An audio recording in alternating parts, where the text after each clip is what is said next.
Vincent, il y a un problème avec Astrid. Laisse-moi voir un petit peu. Ah oui, elle a l'air d'étouffer, effectivement. Attends.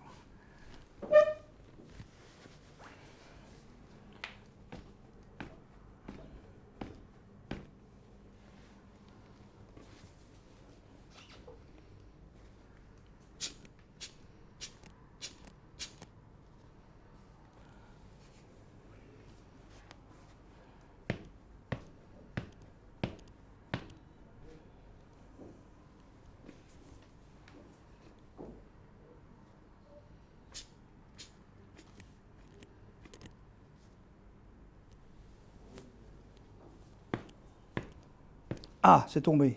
Ah, il n'y a plus rien. Non, ça va. Voilà, elle reprend respiration. D'accord, voilà. Écoute, je te la rends.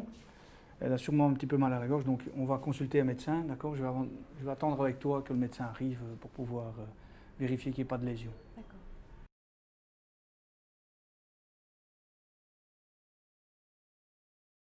Vincent, il y a un problème avec Astrid. Ok, je m'approche en m'assurant que la sécurité est correcte pour moi et pour le bébé. Je venais maintenir la mâchoire inférieure avec la main droite et je vais soutenir les fesses avec la main gauche pour pouvoir maintenir le bébé correctement sur mon avant-bras. Je vérifie s'il n'y a pas un corps étranger et je me rends compte qu'effectivement elle est en train d'étouffer. Donc je vais devoir la désobstruer et m'asseoir le plus rapidement possible. Tout en maintenant le bébé sur mon avant-bras, je place mon avant-bras sur ma cuisse.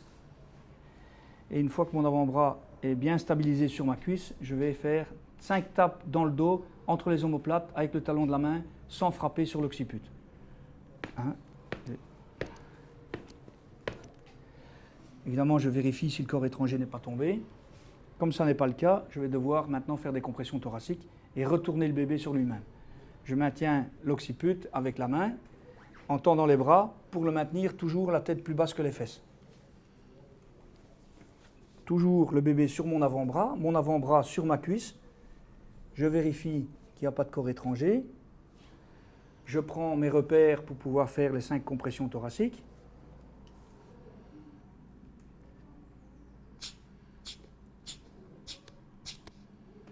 Je vérifie de nouveau si je ne vois pas le corps étranger occupé à sortir suite aux 5 compressions.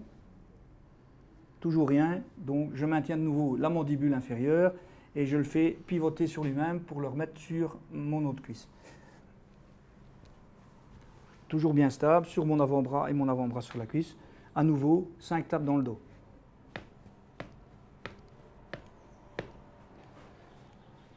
Toujours rien, je pivote.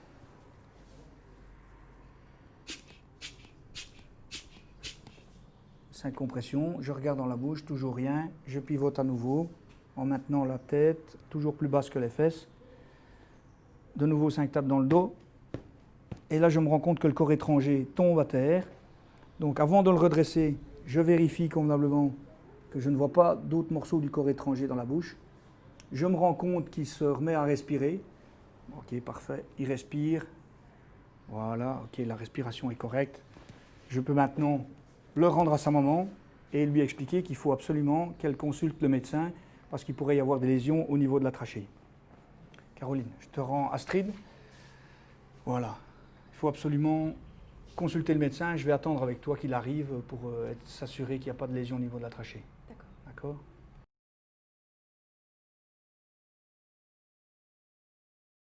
Voilà. Je viens de voir que le corps étranger tombe à terre. Je vérifie à nouveau avant de le redresser. Je ne vois plus rien. Je me rends compte qu'il est occupé à respirer. Voilà. Il pleure. Ok, je suis sûr qu'il respire. Donc maintenant, je vais pouvoir le rendre à sa maman. Mais cette fois-ci, évidemment, puisque j'interviens en tant que professionnel et que je suis en service, mon collègue a déjà fait l'appel au SMUR en renfort puisqu'on s'est rendu compte de l'obstruction. Et je vais prendre maintenant la maman en charge avec le bébé pour aller immédiatement soit à l'hôpital consulter le médecin, soit faire jonction avec le SMUR.